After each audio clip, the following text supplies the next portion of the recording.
আরে কাকে কি বুঝাই আমি? এই মেয়ে কে হয় আমার? ওই বিয়ে নামক শব্দটা ছাড়া তো কিছুই নেই আমার তোমার মাঝে। ভালোবাসা টালোবাসা তো বহুদূর। সামান্য মায়াও হয় না তোমার। রাস্তার কুকুর বিড়ালেরাও তো তোমার সহানুভূতি পায়। ওই রূপাও তো পরের মেয়ে। তাকে আপন করতে তো কষ্ট হয়নি। আমি কেন সবকিছু থেকে এতটা ব্যতিক্রম? আমার অপমানগুলো তোমার অপমান হওয়া উচিত ছিল। আর আমার সুনামে তোমার গর্ব। এটাই স্বামী স্ত্রী সম্পর্ক, হয় না মতি? ভেবেছিলাম আমি এইসব কথা তুলবই না তোমার সামনে।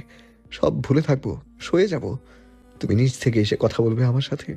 তোমার ভুল ভাঙবে। আমার সেই ছোট্ট বিন্দু কণার মতো রাগগুলো তোমার কথায় চট করে সরে যাবে।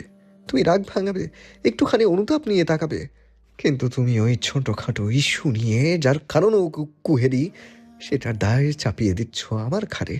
কারণ আমার ওই একটাই দোষ, আমি ভালোবাসি তোমায়, একটু বেশি যত্নে রাখি তোমায়। এতক্ষণে আয়নার গাল ভিজে উঠেছে।